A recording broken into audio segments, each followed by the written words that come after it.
La démocratie de proximité est en place dans notre ville. Entre conseil de quartier, assemblée citoyenne et conseil municipal des enfants, cela représente une source importante pour la municipalité. Voici tout ce petit monde réuni. Prendre un peu la température de ce qui se fait à Limoges et puis en parler autour de nous et puis voir si on peut apporter quelque chose à notre niveau, trouver des idées. Alors que le maire présentait les travaux lancés à Beaublanc et sur d'autres sites de la ville, les préoccupations sont nombreuses dans les différentes instances. Ça fonctionne très bien depuis que ça a été mis en place, depuis que nous avons intégré le système. Nous sommes effectivement le relais entre les populations et les élus locaux. Donc, et des élus locaux vers les populations également. Notre première réunion a fait ressortir le fait qu'on a un gros problème de mobilité avec un S à Limoges. Ça tombe bien, je milite régulièrement pour la ligne Polt, la ligne Angoulême. Je suis issue du ferroviaire, donc ça c'est peut-être pas la ville de Limoges, mais elle est quand même impactée. Et puis après, on va voir tout ce qu'on peut faire sur les piétons, puisque vous le savez peut-être, je suis à l'origine d'une pétition de 200 personnes lorsqu'il y a eu les travaux sur le boulevard de Vento où les gens marchaient dans le boulevard avec des poussettes ou des cannes. C'était quand même assez impressionnant. Donc les piétons, il y a beaucoup à faire. Les vélos, travailler avec des gens comme bien sûr Véli-Vélo, qui est une force de proposition extraordinairement sérieuse. Voilà, on a beaucoup d'idées. Déjà, il y a l'idée de faire les bus gratuits les week-ends, c'est très bien.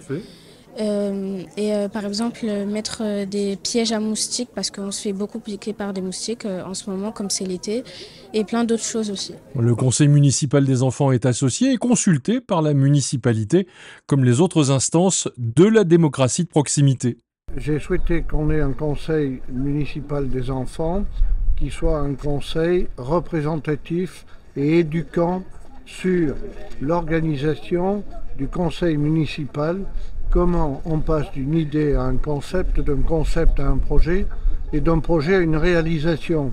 Comment, quand on a des idées, on vérifie qu'elles ne sont pas déjà mises en œuvre dans des programmes ou qu'elles ne sont pas impossibles à mettre en œuvre au vu des règles ou des lois du pays. Comme dans toute organisation, il y a des possibilités d'évolution et d'amélioration. Moi, je prône depuis des années de travailler sur des budgets participatifs, par exemple dans les quartiers, où en définitive, les habitants sont vraiment au cœur des choses.